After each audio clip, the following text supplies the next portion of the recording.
The wind rattled the windows of the courthouse, a bitter December gust that seemed to carry more than just cold. Sarah Mitchell sat in the back row, her worn coat pulled tight around her shoulders, watching the auctioneer's gavel rise and fall with mechanical precision. Each bang echoed through the nearly empty room like a door slamming shut on someone's life. Lot 47, the man's voice droned, Old Henrickson Piano Showroom on Maple Street.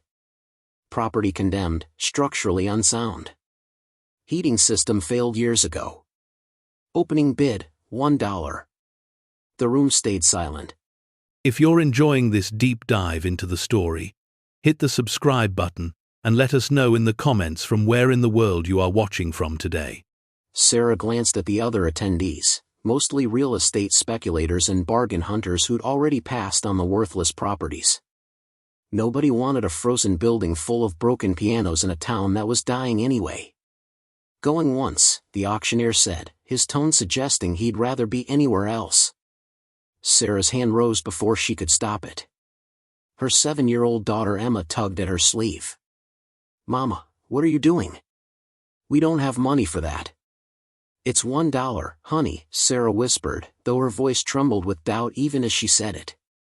"Sold," the auctioneer announced without enthusiasm, to bidder 73. He didn't even look at her. Just another desperate person buying another piece of a forgotten past. Outside, the snow had started again, thin and mean, the kind that stung your face. Sarah held Emma's hand as they walked past the showroom on their way to the bus stop.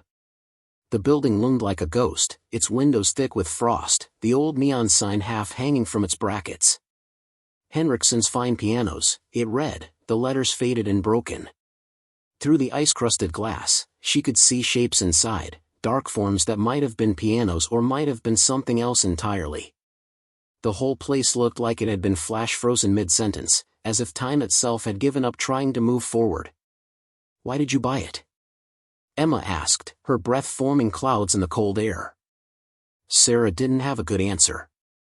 Her grandfather had mentioned this place once, years ago, before dementia took his memories. Something about his friend Henrickson, something about trust and secrets. But the details had dissolved like snow on warm ground, leaving only a feeling, an instinct she couldn't explain. "Maybe we can fix it up," she said, knowing how hollow it sounded. "Maybe there's something inside we can sell." Emma nodded, though her dark eyes held that look, the one Sarah had seen too often lately. The look that said she was trying to be brave for her mother, trying not to show she was scared about the eviction notice, the empty refrigerator, the way their apartment got colder every night because Sarah had to choose between heat and food. The bus ride home took them through downtown, past the closed factories and boarded-up shops that marked this town's slow death.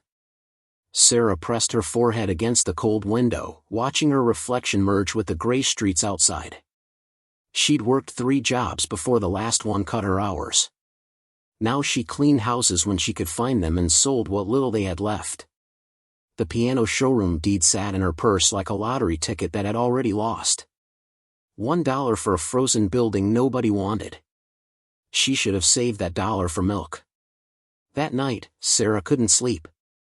She lay in the darkness of their small apartment, listening to Emma breathe in the bed they shared, and thought about her grandfather. He'd raised her after her parents died, taught her piano on an old upright that had long since been sold. In his last lucid conversation, he'd gripped her hand with surprising strength. "Victor Henrickson was the finest man I ever knew," he'd said, his eyes suddenly clear and focused. "If you're ever desperate, Sarah, truly desperate, remember the showroom. Remember what he told me. Trust the silence between the notes." She thought it was just confusion, the ramblings of a mind coming apart. But now, lying in the dark with an eviction notice pinned to their door and $17 in her bank account, she wondered if maybe, just maybe, there was something more. The morning came gray and cold. Sarah dropped Emma at school, ignoring the sympathetic looks from the other mothers who'd heard about her situation. Small towns had no secrets, only gossip that spread like infection. She stood outside the piano showroom at 9 a.m., the keys cold in her hand. The lock fought her at first, crusted with ice and rust, but finally gave way with a groan that sounded almost alive.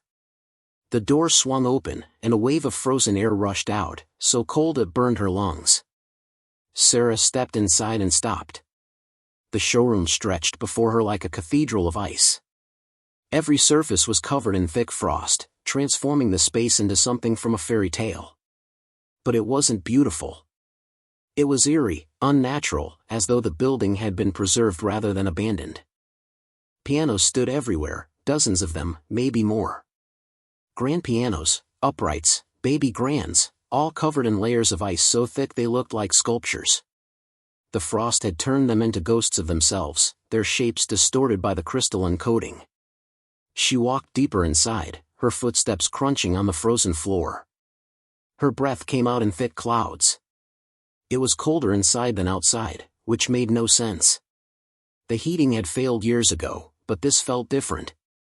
This felt intentional. Display cases lined the walls, their glass fronts fogged with ice. She could barely make out the shapes inside: old sheet music, photographs, certificates.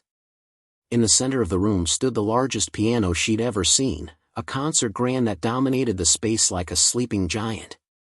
Sarah approached it slowly. Through the ice, she could see the keys, yellowed and cracked, frozen in time like everything else. Something about it drew her, pulled at a memory she couldn't quite grasp. She reached out to touch it, and the ice burned her fingertips. She pulled back with a gasp, cradling her hand. That's when she noticed something strange. There were marks in the frost around the piano. Recent marks. Someone had been here, and recently enough that the ice hadn't fully reformed over their disturbance. Her heart began to race.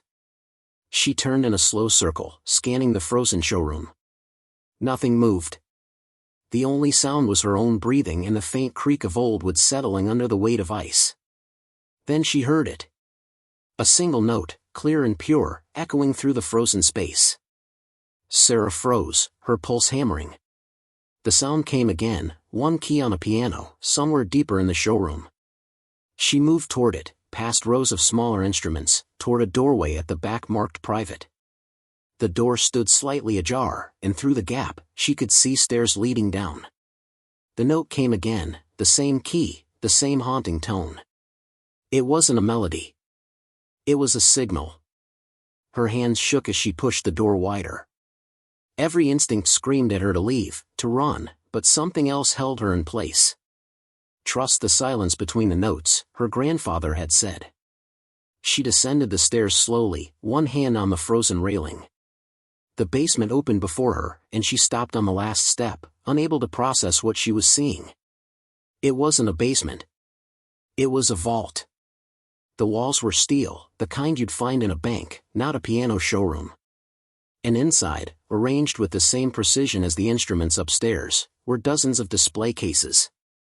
But these didn't hold pianos or sheet music. They held treasure. Sarah's legs went weak.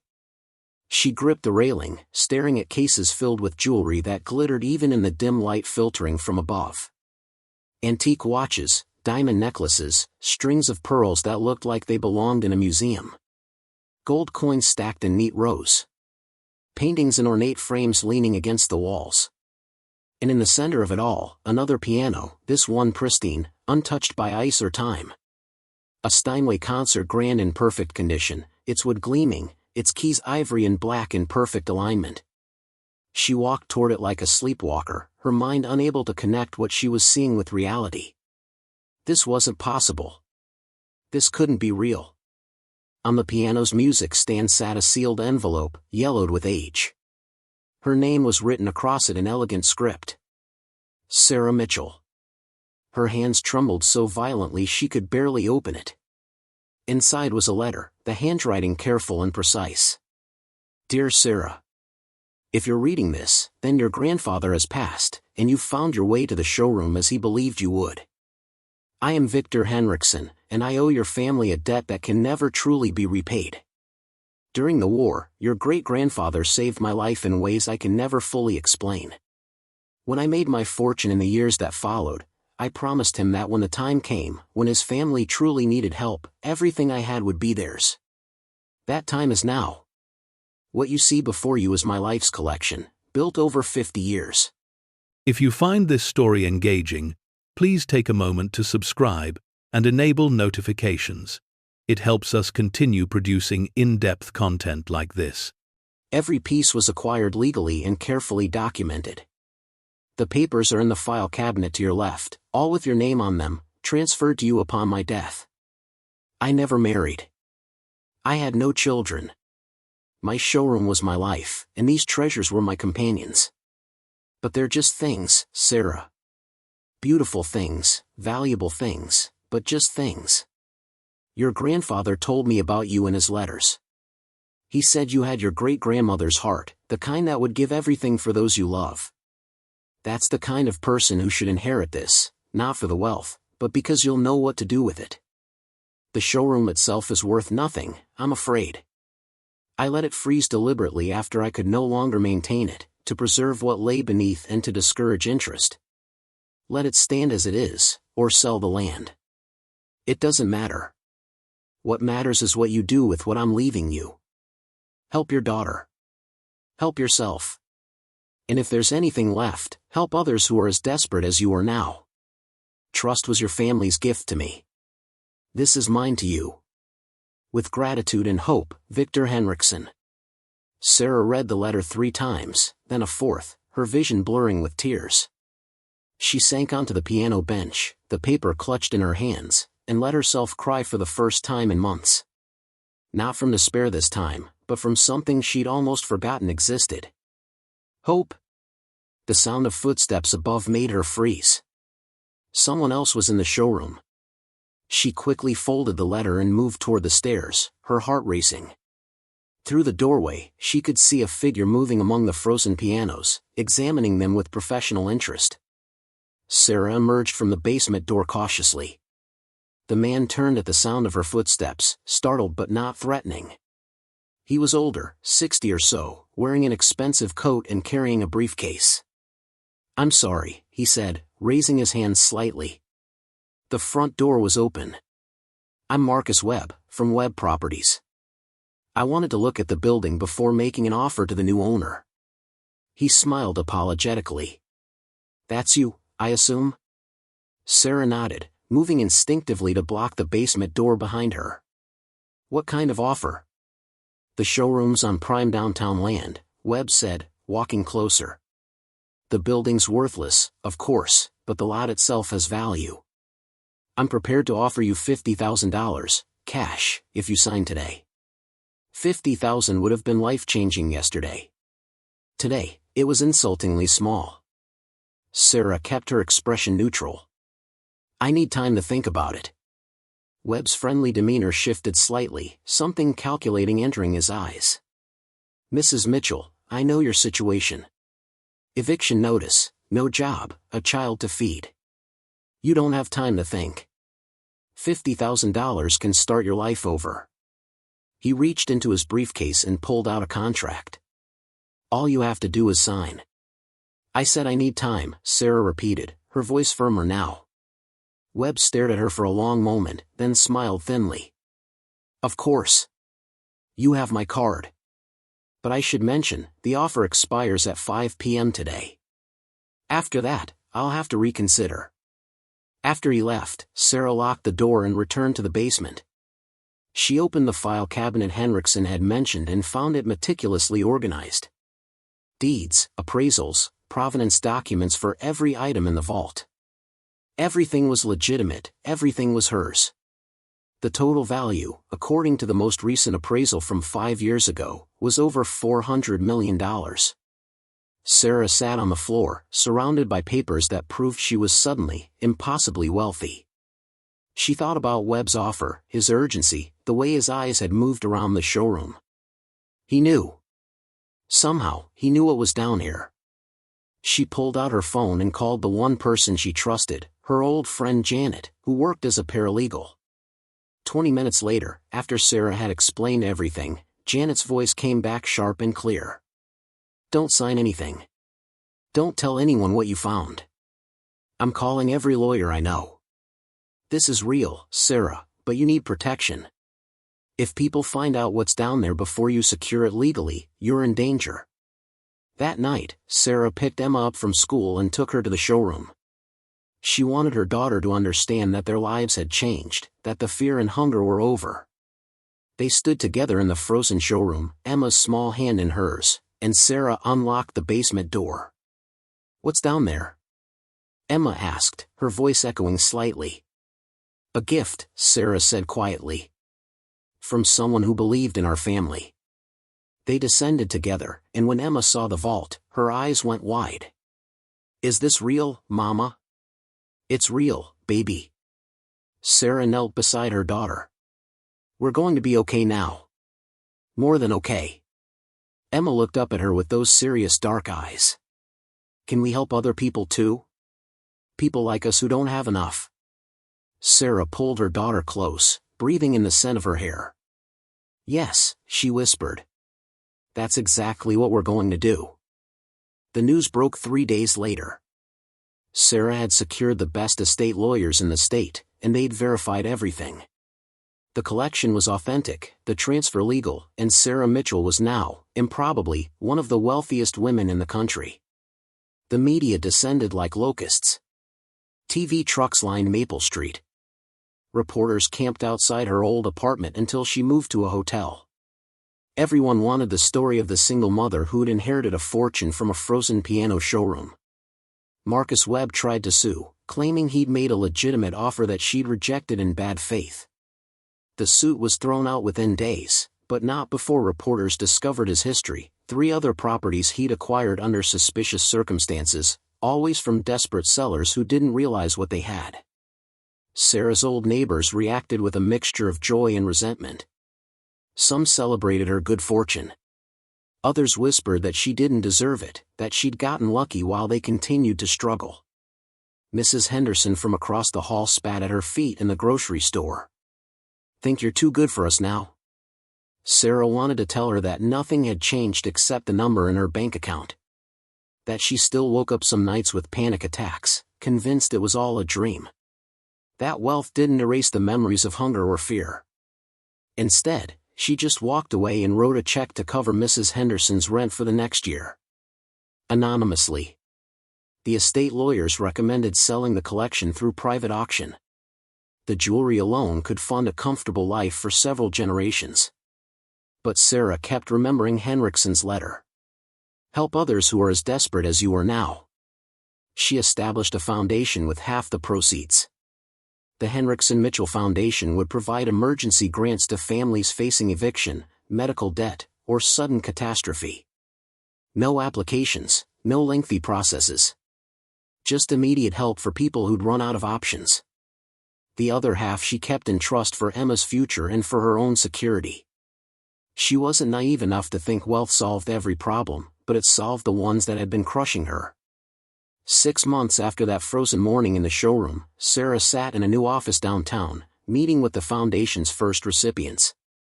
A single father whose daughter needed surgery. An elderly couple losing their home. A woman escaping domestic violence with nowhere to go. Each time she wrote a check, she thought of the morning she'd stood in the courthouse with $1 to her name, raising her hand for a property nobody wanted. The showroom itself remained frozen. She'd considered renovating it, turning it into something useful, but in the end, she left it as it was. A monument to preservation, to the things we save for reasons we don't always understand. Sometimes she took Emma there, walking through the frost-covered pianos like visitors in a museum. The basement vault was empty now, its treasures sold or donated to museums, but the concert grand Steinway remained, exactly where Henrickson had left it. One evening, Sarah sat at that piano and played for the first time since childhood. Her fingers were stiff at first, the notes uncertain, but the muscle memory returned. She played the song her grandfather had taught her, a simple melody about birds returning in spring. As the notes echoed through the frozen showroom above, she understood what Henrickson had meant. Trust the silence between the notes. The rests mattered as much as the sound. The waiting, the patience, the preservation of something valuable until the right person found it. Emma sat beside her on the bench, watching her mother's hands move across the keys. When the song ended, she asked, "Do you think Mr. Henrickson knew you'd come?" Sarah thought about her great-grandfather saving a life during the war. About Henrickson building a fortune and hiding it for decades. About her grandfather's last lucid words, guiding her toward salvation. About the single dollar that had bought her family's future. "I think," she said slowly, "that some people understand how to pass on more than just money. They pass on trust, and hope, and the belief that the right help will come at the right time." She played another song, filling the frozen showroom with warmth that had nothing to do with temperature. Outside, the first real spring thaw had begun, water dripping from icicles, snow melting into streams. But inside the showroom, the ice remained perfect, preserved, a reminder that some things are meant to be kept frozen until their purpose is revealed. And in the silence between the notes, Sarah could almost hear Victor Henrickson's approval, a quiet acknowledgement that his life's work had found its proper air not through blood, but through character. The concert grand's final note hung in the air, then faded, leaving only the gentle sound of melting ice and a mother's soft breathing as she held her daughter close, both of them finally, truly safe. The morning Sarah received the letter from the Historical Society, spring had fully taken hold of the town. She sat at her new dining room table, Emma doing homework beside her, and opened the envelope with mild curiosity. "Dear Mrs. Mitchell, we've been conducting research into the Henrickson Piano Showroom as part of our downtown preservation project. During our investigation, we discovered something unusual that we believe you should know about. Victor Henrickson's business records don't match the known history of his showroom. While he claimed to have built his fortune through piano sales, we can find no evidence of significant inventory movement or sales records beyond a modest income that wouldn't account for his extensive collection. What we did find, however, were newspaper clippings from 1945 to 1989 documenting Henrickson's other work he apparently never discussed publicly. We'd like to meet with you at your earliest convenience." Sarah stared at the letter, a cold feeling creeping through her chest. She'd spent 6 months believing she understood the story, a grateful man repaying a debt. But apparently, there was more. The Historical Society's office was housed in an old Carnegie library, all dark wood and the smell of old paper. Margaret Torres, the Society's president, greeted Sarah with a warmth that somehow made the uneasiness worse. "Thank you for coming," Margaret said, leading her to a conference room. "I want to assure you first that nothing we found changes the legitimacy of your inheritance. Everything was legal and properly documented." "But," Sarah prompted. Margaret opened a folder and spread out yellowed newspaper clippings. They showed a younger Victor Henrickson, tall and serious, standing beside various people. Jewish families arriving from Europe. Vietnamese refugees in the 1970s. Families from Central America in the 1980s. After the war, Margaret explained, Henrickson used his modest piano business as a front. What he really did was help refugees resettle in America. He'd use his business connections to arrange sponsorships, provide initial housing, help people establish new identities when necessary. Sarah picked up one of the clippings. It showed Henrickson standing beside a family of 6, all smiling, standing in front of the showroom. The caption read, "Local businessman aids Holocaust survivors." The piano showroom, Margaret continued, wasn't just a business. It was a way station. Families would stay in the apartments above the store while Henrickson arranged their papers and found them permanent homes. He'd spend his own money supporting them, teaching them English, helping them find work. "That's why there are no real sales records," Sarah said quietly, understanding flooding through her. "He wasn't making money. He was spending it." "Exactly," Margaret nodded. "We estimate he helped over 300 families across 4 decades. Always quietly, always using his legitimate business as cover." She pulled out another document. "This is a letter we found in the city archives, written to the mayor in 1983 by someone who'd discovered what Henrickson was doing." Sarah read it, her hands beginning to shake. The letter demanded an investigation into Henrickson's illegal harboring of refugees and suspicious financial activities. It suggested he was running some kind of smuggling operation. "Nothing came of it," Margaret said. "The mayor at the time was aware of Henrickson's real work and protected him. But after that, Henrickson became even more secretive. He closed the apartments above the showroom, stopped advertising his piano business, and essentially disappeared from public life. That's when he started collecting, Sarah realized. After he couldn't safely help people anymore, he built his collection. Margaret nodded. We believe so. And here's what I think you'll find most significant. She laid out a final document, a list of names. These are all people or their descendants that Henrickson helped over the years. We've been trying to locate them, to document their stories. She looked at Sarah directly. Most of them never knew your great-grandfather's role in helping them. Henrickson never told them about the man who'd saved him, never sought recognition for what he did. But he knew, Sarah whispered. He knew, and he spent his life passing it forward. The drive back to her office felt different. Sarah looked at the town with new eyes, wondering how many people walking these streets owed their lives to a quiet man who'd hidden his heroism behind a failing piano business. At her foundation office, she found Janet waiting with news. We've been approached by 5 different families, she said, spreading out letters across the desk. They all claim to have information about Henrickson. And they all want to meet with you. The first to arrive was David Chen, a neurologist from Boston. He was in his 50s, distinguished, clearly successful. He sat across from Sarah, his hands folded carefully in his lap. My family came here in 1975, he said. I was 6 years old. We escaped Saigon with nothing but the clothes we wore. Mr. Henrickson took us in, gave us a place to stay above his showroom. He taught my parents English, helped my father find work as a pianist. He paused, emotion flickering across his face. My father always said Mr. Henrickson saved us twice, once by getting us here and once by teaching him dignity through music. Did you know about his connection to my family? Sarah asked. Not until I read about your inheritance. Chen smiled slightly. My father recognized your name from old letters. Your great-grandfather and Henrickson corresponded for decades. They were planning this, Mrs. Mitchell. Planning how to help people long after they were gone. The second visitor was Ruth Goldstein, a woman in her 80s who moved with difficulty but whose eyes were bright and sharp. She sat down with a heavy sigh, looking around the office. 62 years ago, she said without preamble, I arrived in New York Harbor with nothing. My entire family except my brother had been murdered in the camps. I had no money, no English, no skills. I was 17 years old and wanted to die. She pulled out an old photograph, faded and creased from years of handling. It showed a teenage girl standing in front of the piano showroom, thin and hollow-eyed, barely smiling. Beside her was Victor Henrickson, his hand gently on her shoulder.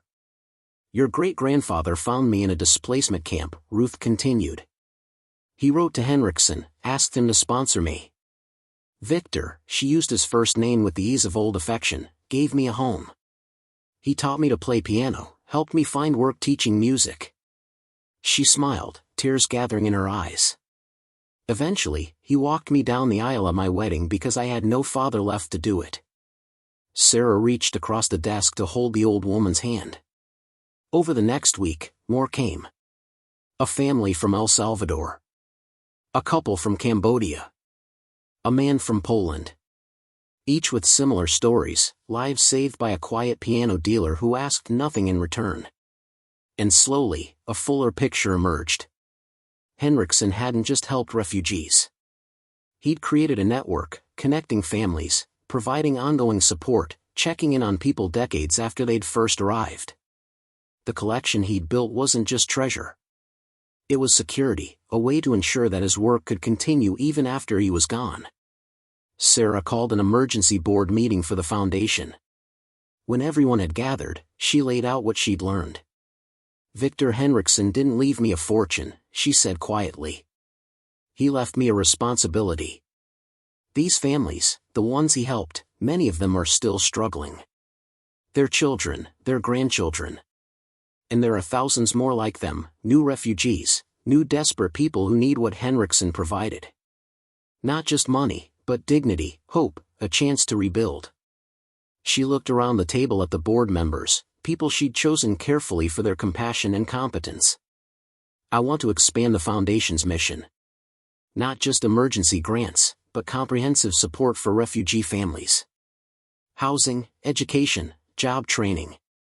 Everything Henrickson provided from the showroom, but on a larger scale. The expansion required most of her remaining inheritance. Her lawyers advised against it. Even Janet, her closest friend, suggested a more measured approach. But Sarah kept thinking about Ruth Goldstein's photograph, that hollow-eyed girl who'd wanted to die, standing beside a man who'd given her a reason to live. 6 months later, the Henrickson Mitchell Center opened in a renovated building downtown, not far from the frozen showroom that had started everything. It provided transitional housing for refugee families, language classes, job training, and something harder to quantify but equally essential, community. On opening day, Sarah stood on the steps with Emma, now 8 years old and insisting on making a speech. Her daughter approached the microphone with a confidence Sarah still marveled at, born from security Sarah had never known at that age. "My mom says that Mr. Henrickson left us money," Emma said, her voice high and clear. "But I think he left us something better. He left us a job."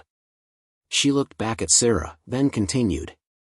"Our job is to be like him, to help people who need help, to give them what they need most." The crowd applauded. Among them were faces Sarah now recognized, Dr. Chen and his elderly parents. Ruth Goldstein with 3 generations of her family. Dozens of others whose lives had been touched by Henrickson's quiet generosity. After the ceremony, a man approached Sarah cautiously. He was young, maybe 30, with nervous eyes and careful movements. He introduced himself as Michael Webb, and Sarah's body tensed at the name. "I'm Marcus Webb's son," he said quickly, seeing her reaction. "I wanted to apologize for my father's behavior." He paused, struggling with words. "He always taught me that business was about finding advantages, exploiting opportunities. I thought that was normal until I saw what you were doing here." Sarah studied him, seeing genuine remorse in his face. "Your father tried to cheat me out of something that wasn't his." "I know," Michael said. "And I'm trying to be different." He pulled out a check, his hands trembling slightly. "This is everything my father would have made if his lawsuit had succeeded. I want to donate it to the center. It's not enough, I know, but it's a start." The check was for $200,000. Sarah looked at it, then at Michael's earnest face, and thought about how redemption sometimes arrived in unexpected forms. She accepted the check. And the job offer she'd made to him the moment before she'd consciously decided to make it, surprised them both. "We need people who understand how the system can be exploited," she said, "so they can help protect those who don't." Over the next year, the center helped 83 families. Some were refugees from war zones. Others were domestic families escaping violence or disaster.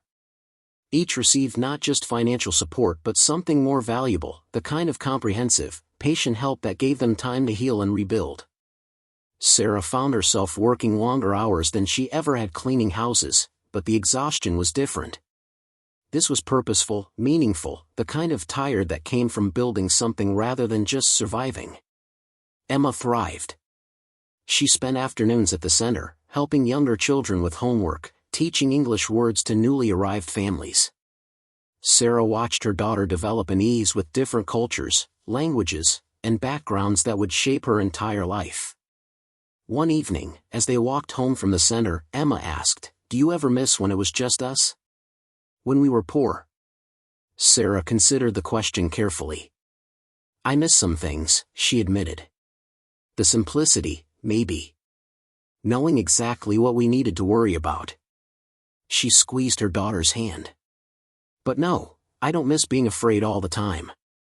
And I wouldn't trade what we're doing now for anything." On the anniversary of finding the vault, Sarah returned to the frozen showroom alone. She'd kept ownership of the building, unable to sell or destroy it. The ice had thickened over the year, the pianos now almost completely obscured by frost. She descended to the empty vault, sat at the Steinway that remained, and played the song her grandfather had taught her. The acoustics in the underground room made each note linger, hanging in the air like a memory that refused to fade. When she finished, she placed a new photograph on the music stand. It showed the center's opening day, Emma at the microphone, Ruth Goldstein in the front row crying happy tears, Dr. Chen's father beaming with pride. "Thank you," she said to the empty room, to Victor Henrickson's ghost, to her great-grandfather's memory, to whatever chain of compassion and trust had led her here. "Thank you for believing I was the right person for this." The silence that followed felt like an answer, the same way the silence between musical notes created the space for meaning. As Sarah climbed the stairs back to the frozen showroom, she paused at the top, looking back at the empty vault. The steel walls gleamed dully in the dim light, no longer holding treasure except the memory of what had been there and what it had become. She locked the door carefully, knowing she'd return. This place was a reminder, a monument not to wealth but to the kind of legacy that multiplied rather than diminished when shared. Outside, spring had given way to early summer. The town looked different than it had a year ago, not just to Sarah's eyes but objectively. New businesses had opened. The Historical Society's preservation project had sparked renewed interest in downtown. And while Sarah knew her foundation couldn't take all the credit, she also knew that hope was contagious, that one person's salvation could inspire others to believe in the possibility of their own. Her phone buzzed with a text from Janet. 3 new families just arrived at the center. "Can you come?" Sarah typed back immediately. "On my way." She walked quickly through streets that had once felt like a trap, past the courthouse where she'd raised her hand with a single dollar, past the old apartment where she'd received the eviction notice that had driven her to the auction. Everything looked the same, but she was entirely different. Not just because of money, though that had certainly changed her circumstances. But because she'd learned what Victor Henrickson had spent his life demonstrating, that the greatest wealth wasn't what you accumulated, but what you passed on, not just to your family, but to everyone whose life you touched. The center was busy when she arrived, always busy now.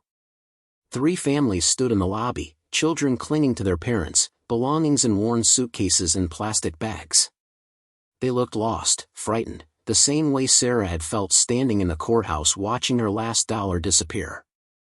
She approached them with a smile, introducing herself not as the founder or the benefactor, but simply as Sarah. Behind her, Emma had appeared from the children's area, ready to take the kids to play. The staff moved with practiced efficiency, beginning the careful process of assessing needs and providing immediate comfort. This, Sarah thought, watching it all unfold, this is what $400 million should buy. Not mansions or yachts or the trappings of wealth, but the ability to say to desperate people what she'd needed someone to say to her a year ago. "You're safe now. We're going to help. You're not alone anymore." That night, after the new families were settled and the center had quieted, Sarah sat in her office reviewing budgets and grant applications. The door opened, and Ruth Goldstein shuffled in, moving slowly but with determination. "You work too hard," Ruth said, settling into the chair across from the desk. Victor did the same thing. Stayed here until all hours, making sure everyone was cared for. "Did you ever tell him thank you?" Sarah asked. "For everything he did?" Ruth smiled, the expression transforming her aged face. "Every day, until he told me to stop. He said thank you was for gifts. What he did was obligation, the debt we all owe to each other for the blessing of being alive." She leaned forward, her gnarled hands gripping the arms of the chair. "You understand that now, yes? This isn't charity, Sarah. It's not kindness. It's the simple recognition that we're all connected, that every person who helped us creates an obligation to help others." "I'm trying," Sarah said. "Some days I feel like I'm not doing enough." Ruth laughed, a sound like dry leaves rustling. "Welcome to the burden of having resources. Victor felt that way until the day he died." She stood, preparing to leave. "But let me tell you what I told him when he said the same thing. The fact that you feel it's not enough means you're doing exactly what you should be." After Ruth left, Sarah sat in silence, thinking about obligation and gratitude, about the difference between the two, and how they could become the same thing. A year became 2, then 3. The center expanded, then expanded again. Other cities asked for advice on replicating the model. Sarah found herself traveling, consulting, helping others establish similar programs. Emma grew, becoming the kind of teenager who spent her allowance buying groceries for center families, who taught herself Spanish and Vietnamese and Arabic to communicate better with the children she tutored. On the 3rd anniversary of finding the vault, Sarah returned to the showroom with a documentary crew. They wanted to tell Henrickson's story, to bring attention to the kind of quiet heroism that usually went unrecognized. She led them through the frozen building, past the ice-covered pianos, down to the empty vault. As the cameras rolled, she told the story not just of finding treasure, but of discovering purpose. Victor Henrickson could have lived comfortably on his piano sales, she said to the camera. Instead, he chose to spend every penny helping people who had nothing. When he couldn't do that work anymore, he built a collection not for himself, but to ensure the work would continue after he was gone. She sat at the Steinway, her fingers resting on the keys. He left me money, yes. But more importantly, he left me an example. A blueprint for how to live a life that matters. The documentary aired 6 months later, winning awards and inspiring similar stories of hidden generosity. Donations flooded the foundation, along with letters from people wanting to help, wanting to be part of something larger than themselves. But the most meaningful response came from an unexpected source. A law firm in Switzerland contacted Sarah, explaining that they'd been holding additional assets for Victor Henrickson, to be released upon verification that his initial bequest had been used as intended. When Sarah met with their representatives, they presented her with documents detailing a network of similar caches hidden in other cities, each protected by complicated legal structures, each waiting for the right person to claim them. Mr. Henrickson, the Swiss lawyer explained, established these reserves over decades. He wanted to ensure that his work could continue in multiple locations, helping as many people as possible. But he also wanted to make sure only someone who truly understood his mission could access them. How many? Sarah asked, her voice barely above a whisper. 7 more sites, the lawyer said. Each containing assets similar to what you found. Each with specific legal requirements tied to demonstrable charitable use. She smiled slightly. You've met those requirements, Mrs. Mitchell. The other sites are now accessible to you. Sarah sat back, the magnitude of it washing over her. Henrickson hadn't just left her a fortune.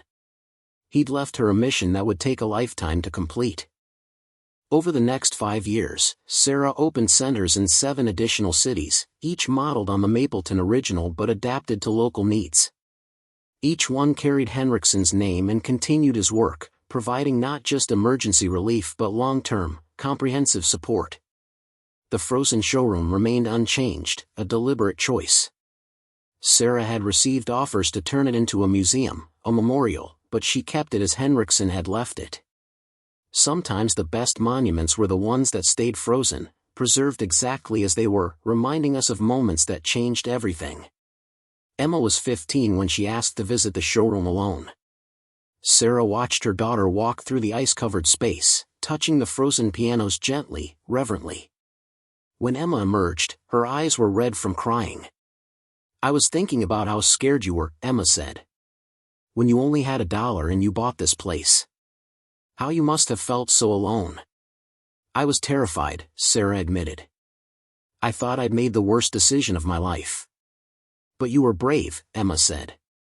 And because you were brave, all those families got help. All those people got a second chance. She looked at her mother intently. That's what I want to do with my life, Mom. I want to be brave like you were. Like Mr. Henrickson was. Like great-great-grandfather was. Sarah pulled her daughter close, thinking about the chain of compassion that had led them here. A life saved in war, leading to decades of quiet heroism, leading to a frozen showroom and a desperate woman with $1, leading to thousands of lives changed for the better. You already are brave, she told Emma. You've been brave since the day you watched me raise my hand in that courthouse and didn't ask me if we could afford it. On the 10th anniversary of finding the vault, the city of Mapleton held a ceremony to unveil a statue in the town square. It depicted Victor Henrickson, life-sized, standing beside a piano, his hand extended in welcome. But at Henrickson's request, made decades earlier in documents Sarah had only recently discovered, the statue wasn't dedicated to him alone. The plaque read, "To all who help strangers become neighbors, refugees become family, and desperation become hope. May we always find the courage to unlock what's frozen and share what's hidden." Sarah stood with Emma, now a young woman preparing for college, where she planned to study social work. Around them were hundreds of people whose lives had been touched by Henrickson's legacy, by Sarah's decision to honor it, by the continuing work of the foundation. As the ceremony ended and people began to disperse, an elderly man approached Sarah. He was thin, stooped with age, but his eyes were bright and knowing. "You don't remember me," he said, his voice carrying a faint accent. "But I remember you. You were 5 years old, playing piano at your grandfather's house. I came to visit him there, to thank him for what he did during the war." Sarah studied his face, reaching for the memory. "You're the man Henrickson saved," he finished. "Your great-grandfather pulled me from a burning tank in France, 1944. I thought I'd lost everything. Instead, I found a new life, built a family, lived to see this moment." He gestured to the statue, to the crowd, to the center visible down the street. "Victor told me once that the best way to repay a debt you can never fully repay is to pass it forward." He looked at Sarah directly. "You've done that. You've taken what was given to you and multiplied it 1,000 times over." Sarah felt tears streaming down her face. "I had $1, she whispered. "That's all I had. $1 in desperation." The old man smiled. "And that was exactly enough. Because the value was never in the money, Mrs. Mitchell. It was in the trust, in the faith that you would use it as it was meant to be used." He touched her hand gently. "Your great-grandfather saw that in Victor. Victor saw it in you. And now," he nodded toward Emma, who was helping organize children for a group photograph, "the chain continues." That night, Sarah returned one final time to the frozen showroom. She descended to the empty vault, sat at the Steinway, and played the song her grandfather had taught her. When the last note faded, she spoke into the silence. "I hope I got it right, Victor. I hope this is what you meant when you said I'd know what to do." The frozen showroom had no answer except the one it had always given, the patience of ice, the preservation of something valuable until the right moment arrived. Sarah climbed the stairs, locked the door, and walked into the warm summer night. Behind her, the showroom stood silent and cold, full of frozen pianos that would never play again. But somewhere in the city, in 7 other cities, in the lives of thousands of families who'd been given second chances, the music continued. And that, Sarah understood, walking home beneath the stars with her daughter beside her, was the only memorial Victor Henrickson had ever wanted. Not a statue or a building or even gratitude. Just the certainty that the music would go on. The years that followed brought challenges Sarah hadn't anticipated. Success drew attention, both welcome and unwelcome. By the Foundation's 15th anniversary, the Henrickson Mitchell Centers had helped over 10,000 families across 8 cities, but the work had become complicated in ways that kept Sarah awake at night. She sat in her office late one evening, reviewing financial projections that showed the original endowment stretched thin. The centers had grown beyond what Henrickson's fortune could sustain indefinitely. They'd need new funding sources, new partnerships, new strategies to continue the work.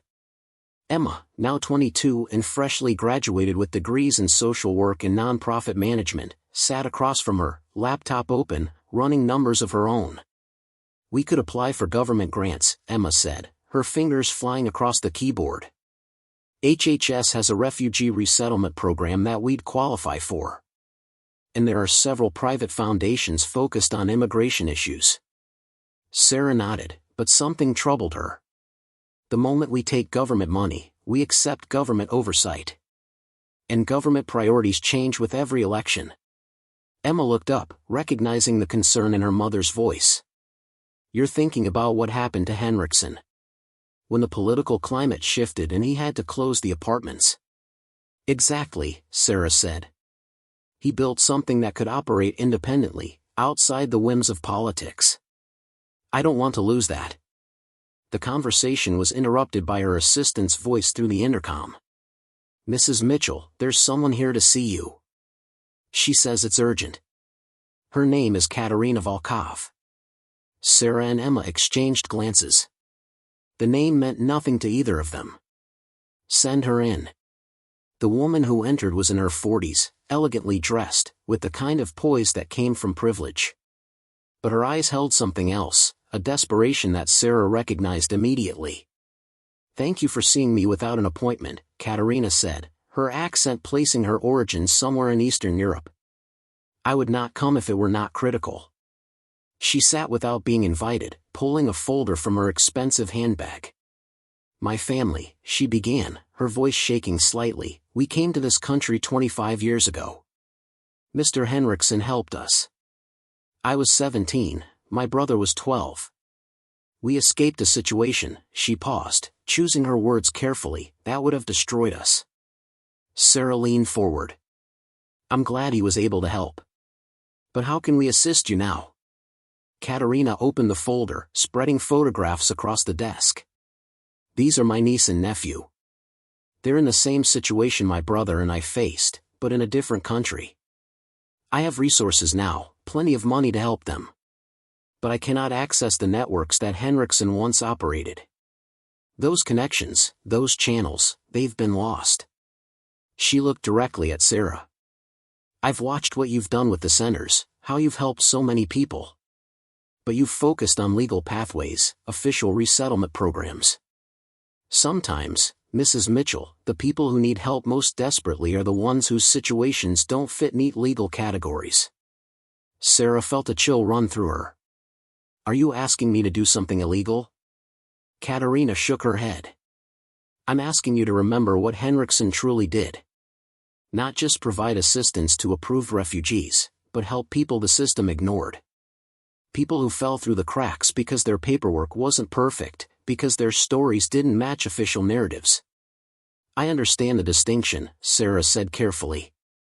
But times have changed. The legal consequences for that kind of work are severe now. I have a daughter to think about, thousands of families depending on the Foundation's continued operation. Emma had been quiet throughout the exchange, but now she spoke. Mom, can I talk to you privately for a moment? In the adjoining conference room, Emma turned to face her mother. This is exactly what Henrickson faced, isn't it? The moment when continuing the work meant taking risks that could destroy everything. Sarah nodded slowly. And he made a choice. He stepped back, built his collection, and waited for someone else to carry it forward. What do you think he'd want you to do now? Emma asked. The question hung in the air between them. Sarah thought about the letter Henrickson had left her, about trust and obligation, about the difference between what was legal and what was right. I think, Sarah said finally, he'd want me to be smart about it. To find a way to help without compromising the legitimate work of the Foundation. Back in the office, Sarah told Katerina that she couldn't directly assist with anything outside legal channels. But she also gave her a list of attorneys who specialized in complicated immigration cases, and the names of several advocacy organizations that operated in gray areas with more flexibility than the Foundation could afford. After Katerina left, Sarah sat in silence for a long time. Emma waited, sensing her mother's internal struggle. I've been so focused on sustainability, Sarah finally said, on making sure the Foundation could continue for generations, that I've lost sight of what made Henrickson's work radical. He didn't build something sustainable. He built something necessary, even when it cost him everything. Emma pulled out her laptop again. What if we separated the work? Keep the Foundation focused on legal, above-board services. But create a separate network, smaller, more discreet, for situations that require flexibility. Sarah looked at her daughter with new appreciation. That's exactly what Henrickson did. The legitimate piano business as cover for the real work. It's risky, Emma said. If anything goes wrong, if the wrong people find out, you could lose everything. Sarah thought about standing in the courthouse with $1, about the desperation that had driven her to take a chance on a frozen building. About Ruth Goldstein wanting to die at 17, about Dr. Chen's family escaping Saigon with nothing, about all the people who'd been saved because someone was willing to take risks for them. "Some things are worth the risk," she said quietly. Over the next year, Sarah and Emma carefully built what they came to call the Underground Network, a deliberate echo of the historical Underground Railroad. It operated entirely separately from the foundation, funded by anonymous donations from wealthy individuals who understood its necessity but couldn't publicly support it. The network helped people whose situations didn't fit official categories. LGBTQ individuals fleeing persecution in countries where seeking official refugee status would expose them to greater danger. Domestic violence survivors whose abusers had connections to law enforcement in their home countries. Children caught in custody disputes that crossed international borders. Sarah never broke the law.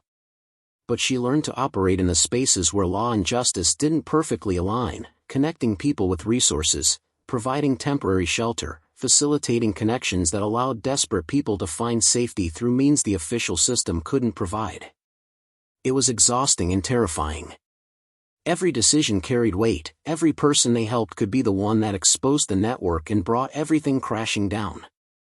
But it was also profoundly meaningful in ways the Foundation's official work couldn't match. One night, 3 years after Katerina's visit, Sarah received a call at 2 in the morning. A family of 4 needed immediate help, a situation so dangerous that waiting even a few hours for official channels could be fatal. She made the call, activating the network, setting in motion a chain of events that would get the family to safety. As she hung up the phone, her hands shaking from adrenaline, Emma appeared in the doorway. "Was it worth it?" Emma asked softly, already knowing the answer. Sarah thought about all the nights she'd lost sleep worrying about money and Emma's future when they had nothing. About the night she'd found the vault and realized she'd never have to be afraid again. About the comfortable choice she could make now, staying safe, protecting what she'd built. "Yes," she said. "It was worth it." Emma nodded, returning to bed. Sarah stood at the window, looking out at the city where thousands of people slept safely because of choices made years or decades ago by people who'd been willing to risk everything. The Foundation's 20th anniversary celebration was held in the original Mapleton Center, now expanded to fill an entire city block. Dignitaries attended, politicians and business leaders and celebrities who'd been drawn to the story of the single mother in the frozen piano showroom. But the people Sarah was happiest to see were the quiet ones. The families who'd been helped over the years, who came to say thank you, to show their children and grandchildren the place that had given them a second chance. Ruth Goldstein was there, now 98 and frail but insisting on attending. Dr. Chen brought his own children, now grown with families of their own. Katerina Volkov attended with her niece and nephew, safely resettled and thriving. During her speech, Sarah stood at the podium and looked out at the faces before her. "This wasn't supposed to be my life," she began. 20 years ago, I was a single mother with nothing but desperation and $1 to my name. I bought a frozen building because I had no other options." She paused, emotion threatening to overwhelm her. "What I found there changed everything. Not just the money, though that mattered. But the understanding that wealth means nothing if it isn't used for something larger than ourselves." Emma stood beside her mother now, ready to take over leadership of the Foundation in the coming years. Together they'd built something that transcended Henrickson's original vision, combining his quiet heroism with modern scale and sophistication. "Victor Henrickson spent his life helping people in secret," Sarah continued. "He never sought recognition or thanks. He just did what he believed was right, even when it cost him everything." She looked directly at the audience. "That's the legacy we honor here. Not charity, but justice. Not handouts, but dignity. Not sympathy, but solidarity." The applause was thunderous, but Sarah barely heard it. She was thinking about the frozen showroom, still preserved exactly as Henrickson had left it, still holding its secrets beneath layers of ice. After the ceremony, she and Emma drove to the showroom together. It had become their ritual on important occasions, visiting the place where everything had changed. They walked through the ice-covered pianos in silence, their breath visible in the perpetual cold. The building had become a kind of shrine, though Sarah had never officially designated it as such. People came sometimes, standing outside the frost-covered windows, taking pictures of the place where a miracle had happened.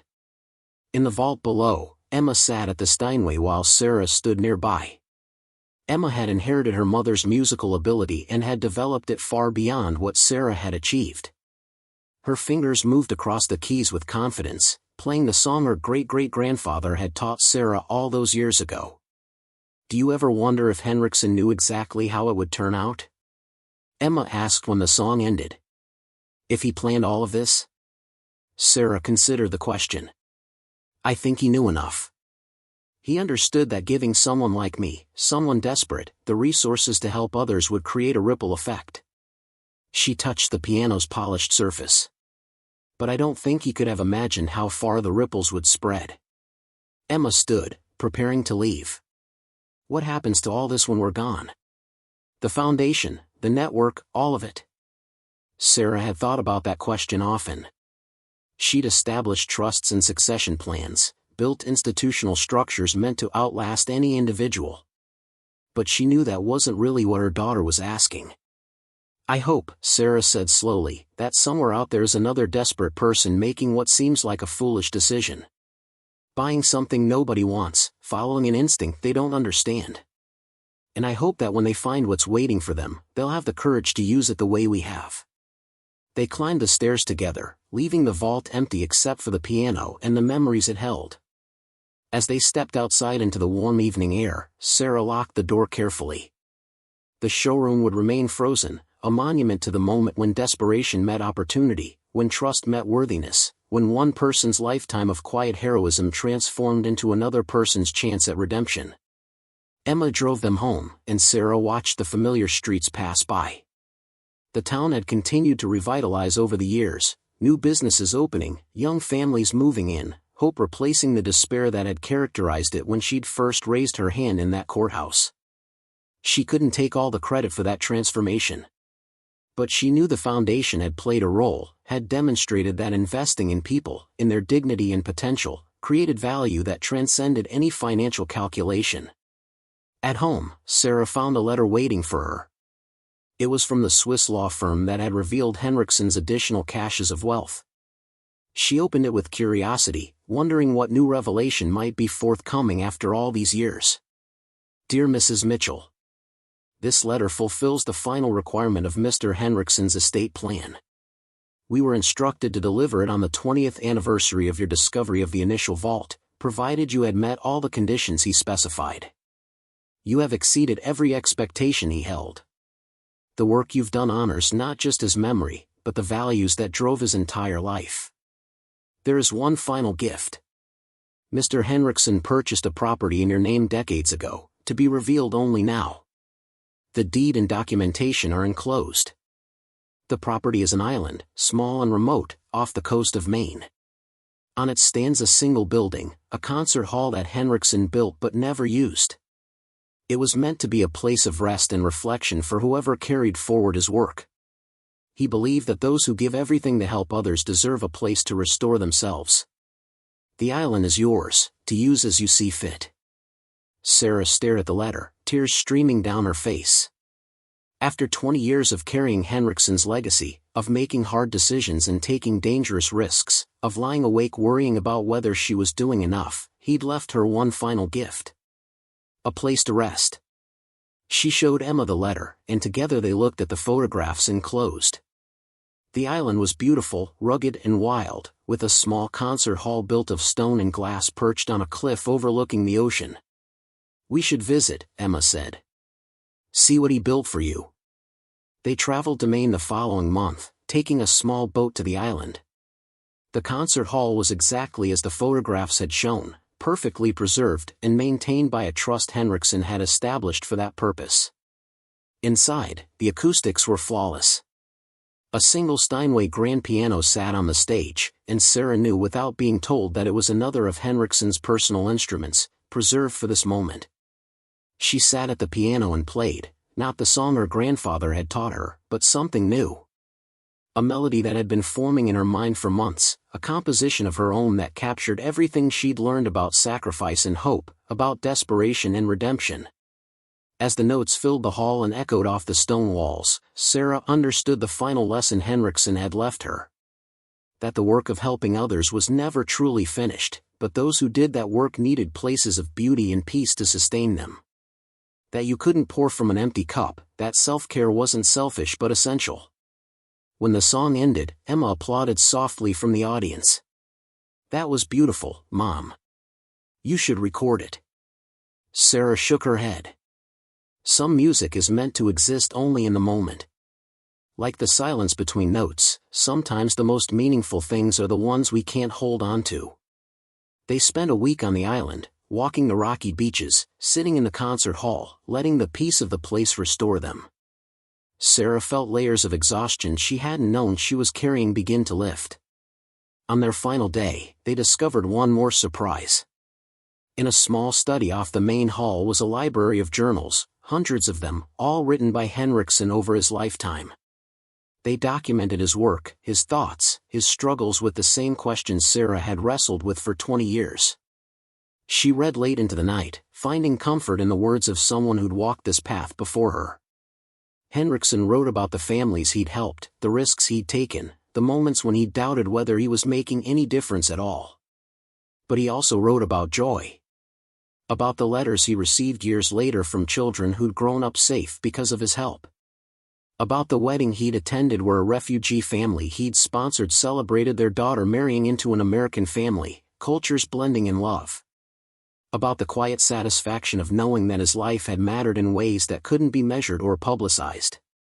On the final page of the final journal, written shortly before his death, Henrickson had left a message clearly meant for whoever inherited his legacy.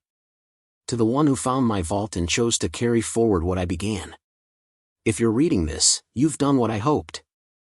You've taken what I left and multiplied it, used it to help people who had no other hope. I imagine you're tired. The work of caring for the vulnerable is exhausting, especially when you must do it with wisdom and discretion. You've probably made difficult choices, taken risks that kept you awake at night, wondered if you were doing enough or doing it right.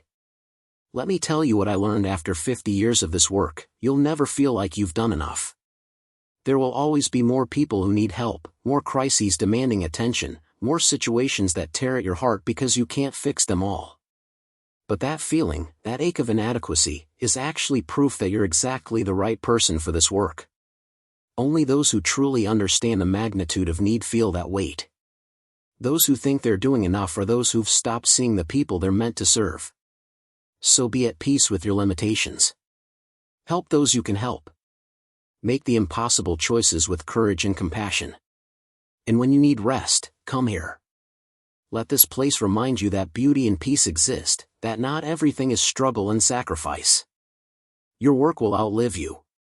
Just as mine has outlived me through you, yours will continue through someone else. Trust that the right person will find what you leave behind, just as you found what I left. And know that you've already done enough. More than enough. You've honored the debt I owed your family, and you've created a debt that others will spend their lives repaying through their own acts of compassion. Thank you for being worthy of his trust. With eternal gratitude, Victor Henrickson. Sarah closed the journal, her vision blurred with tears. Emma had fallen asleep in a chair nearby, exhausted from their week of rest and reflection. Looking at her daughter, Sarah thought about the chain of compassion that had led them here. Her great-grandfather saving a life. Henrickson spending his life paying that debt forward. Sarah using his gift to help thousands. Emma preparing to continue the work into the next generation. The music hadn't stopped. It had simply changed hands, the melody evolving but the fundamental harmony remaining constant. When they returned to Mapleton, Sarah felt renewed in ways she hadn't thought possible. The island would become a retreat for the Foundation's staff, a place where those exhausted from the work of helping others could restore themselves. The frozen showroom remained as it had always been, a monument to the moment when everything changed. But now Sarah understood that it was more than that. It was a reminder that sometimes the most valuable things are those that stay frozen, preserved, waiting patiently for the right person to unlock them at the right time. Years would continue to pass. The foundation would grow and evolve. New crises would emerge, demanding new solutions. But the core mission would remain unchanged, helping those who had nowhere else to turn, providing not just resources but dignity, not just assistance but hope. And somewhere, years in the future, another desperate person would make another improbable choice. Would take a risk on something nobody else wanted. Would discover that they'd been chosen, prepared, and entrusted with something far greater than themselves. The music would go on. Thank you so much for watching until the end. If you love this story, check out the other videos on your screen now. I think you'll really enjoy them. And don't forget to subscribe if you haven't already. See you in the next story.